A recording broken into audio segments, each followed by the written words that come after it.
In this video, we're going to dive into China's slave labour factories and shed light on issues that the Chinese regime has been trying to keep silent for far too long.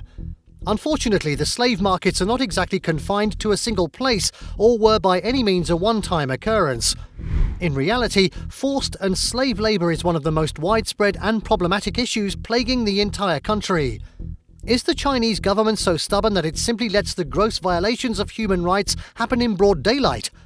Has it done anything to stop these activities, or is the government itself behind these terrible actions? Find out that and other chilling facts in this video. Forced labour is not something that just started happening in China. This problem has gone on for decades. You may have heard about Uyghurs in Western China getting subject to all sorts of mistreatment, including getting forced into slave labour. This issue has managed to catch the eyes of the world and the media, but is it just the Uyghurs that are the victims in China? Absolutely not.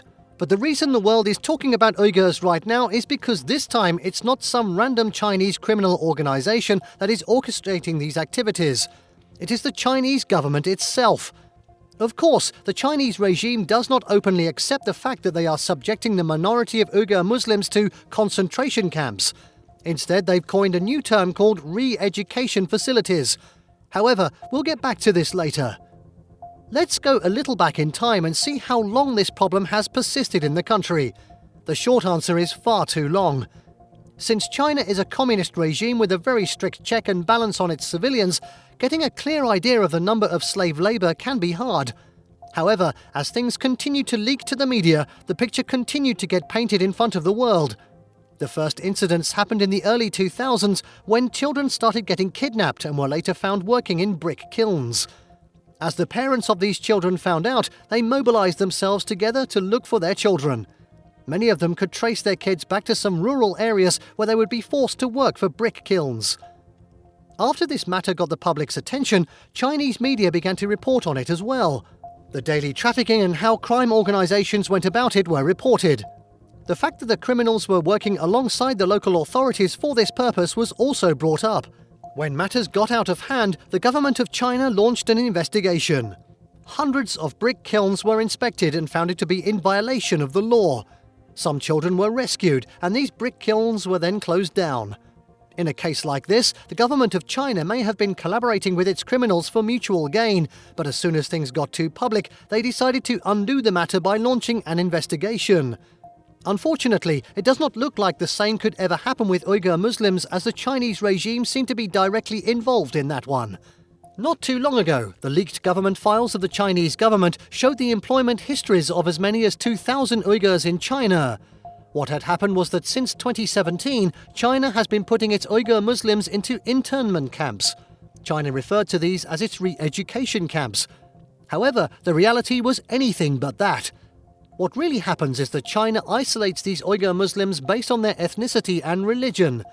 Since the communist regime does not like religion or religious activities, it feels like it deserves total control over the lives of those that are even remotely religious. But on paper, China seems to be putting these underprivileged people under re-education and eliminating poverty by offering them jobs. It's interesting to see that many of the people inside re-education camps were already set out to be doctors and engineers. They were separated from their family, their religion, and everything else simply because of their religious beliefs. After spending years in these camps where they couldn't really get out, these people are forced into manual labour across different parts of China. Now think about it one more time. The Chinese regime handpicks people from a very small minority of its community because they are Muslims or even practicing Christians. It then forces these people into facilities that aim to make them less religious through any means possible. It's important to understand that these people have zero choices in this regard.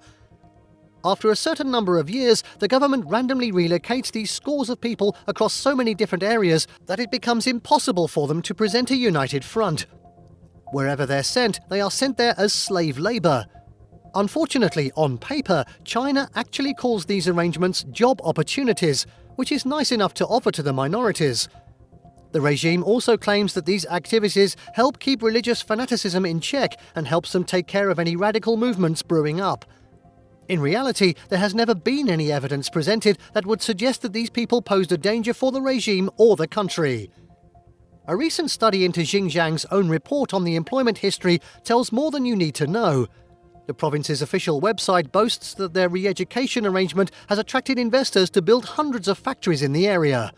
The report publishing the details of a factory showed the ages of Uyghurs that were forcibly employed there. People as old as 70 were working in the factories where the average people out of 140 plus people seemed to be above 40. To make it worse, these people were making less than $100 per month, which didn't even meet the minimum wage requirements. In essence, China was forcing this community to stay away from their families, work for 85 cents per hour, and forego their religious beliefs after getting enlightened in the re-education facilities.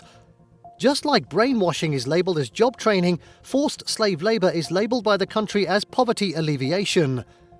The country that seems to be violating human rights on the outside claims to be serving humanity most selflessly on paper.